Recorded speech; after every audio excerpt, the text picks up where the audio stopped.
Welcome back to the Don Bullitt Live Morning Show, and we are excited to continue our legacy services for the pharmacy business. And we have the top in town and the area. I mean, Thomas is everywhere. We say Scotland Neck, he's there. We say Gates County, he's there. We say Rocky Mount, he's there, and has a great team. And today our topic is going to be about. So we're going to talk about Trump RX. So some folks may have seen that in the news the past few months. It's kind of one of the programs that the president has focused on. And it's good for you and not so good for the farmers. Well, it's got some, like anything, it's got some repercussions that ripple down the supply chain. And some of that is because the supply chain on prescription drugs is bogged down with a lot of middlemen. So we'll kind of try to break through the political side and come to you with my insight based on the consumer and the pharmacy supply chain perspective, and really focus on the consumer. And because that's, who is it often the forgotten end of the, line. Right. And they're the ones that really matter. And there's a lot of middlemen, like we talked about in the last segment, the pharmacy benefit managers upstream. They don't actually touch the patient, care for the patient, but they're making a lot of money off of the patient. And then Big Pharma. Who writes the laws? And Big Pharma's not necessarily innocent either. So definitely, I really, I do think that we have a prescription drug pricing problem. I mean, it's bipartisan. Previous administration focused on it. And, with that came some of the Medicare regulations, the max out of pocket, the Medicare prescription payment plan and so forth. And this administration has continued to focus on prescription drug prices. It's one of the few things that truly is bipartisan. And it's a problem for consumers when we see patients that are having to choose, food or medicine because their prescription drugs are so expensive.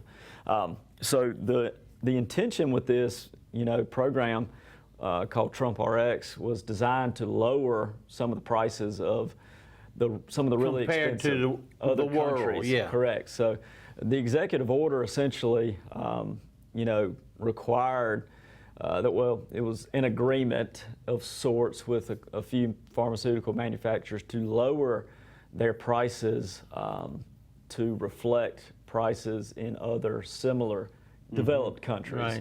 Right. So they're kind of called most favored nation pricing, because the United States really somewhat subsidizes the rest of the world with the profits in the United States, which doesn't help our consumers at all. It helps the people in other countries, but it doesn't help us because our citizens are paying really high prices, and these entities are making a lot of money. We're talking hundreds of dollars.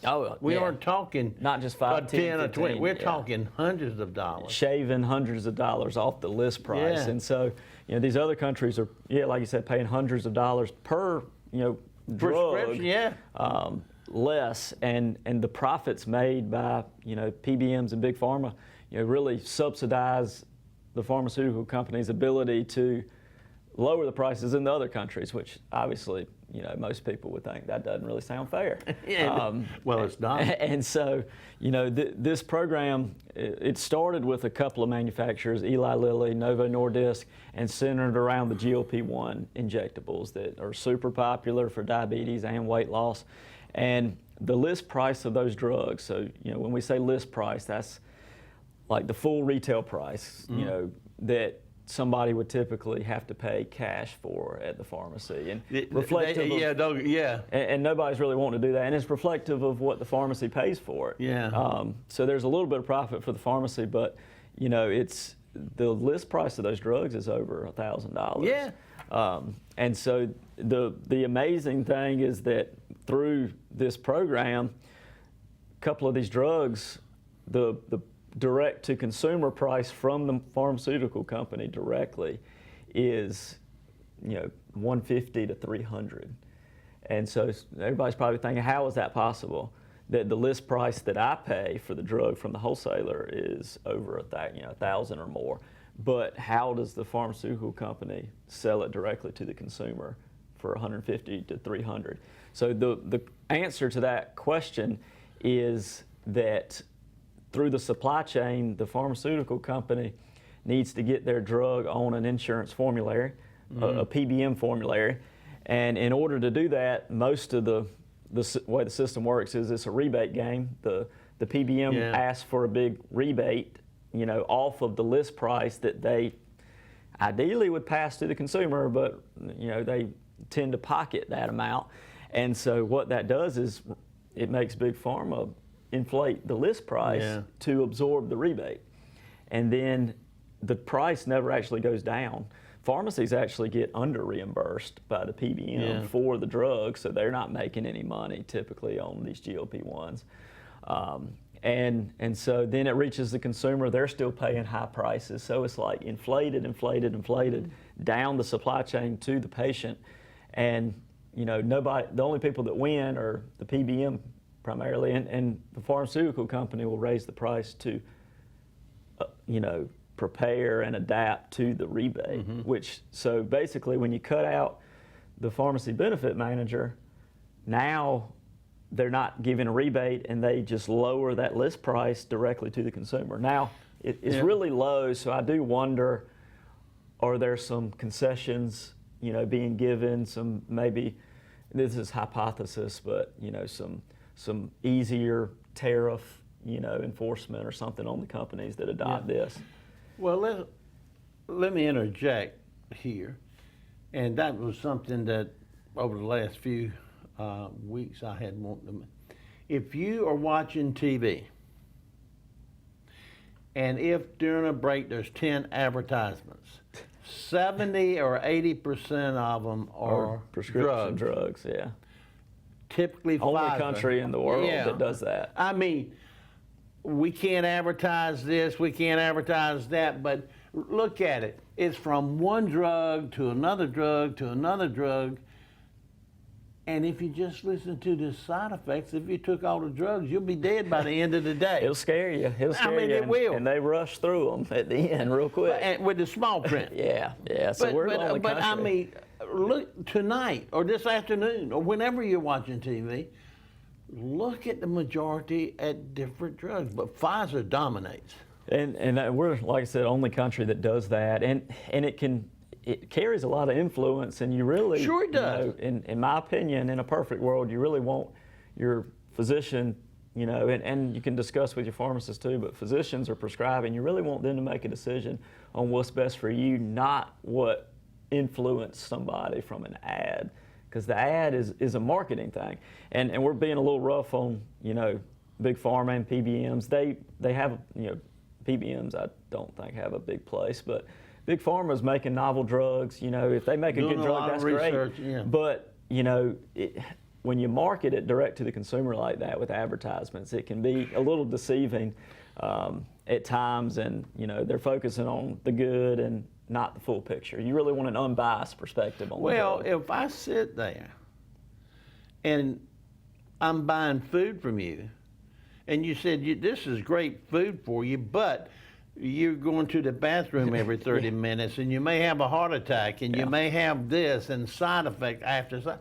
You say, why in the world would I buy that carrot? But if you don't tell much of the bad stuff and focus on the good stuff, somebody might buy it. And you hear the good stuff. Yeah, and so it can be tough to cut through, and so some of these drugs now are available. The part that concerns me, and obviously I'm biased, but it does cut out the community pharmacy from the supply chain, and that can be dangerous from side effect, drug interaction, duplications and so forth.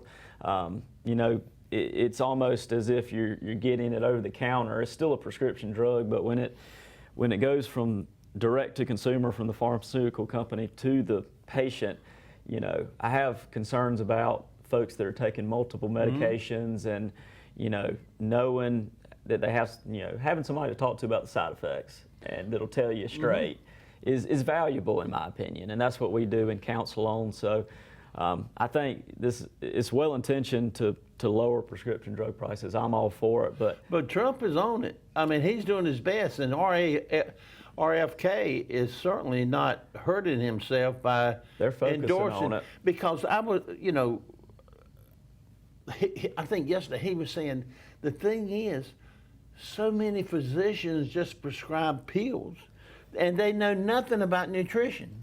Yeah, it's missing a lot, and they have so little time that That's right. prescribing the pill is so much quicker. Especially ones that are owned by the hospital now. And they're you know, it's just a rush in the primary care space, and a lot of it's because the insurance is underpaying and forcing them to hit all these metrics. They don't have the time that they all really want to spend. You know, they want to spend time with the patient.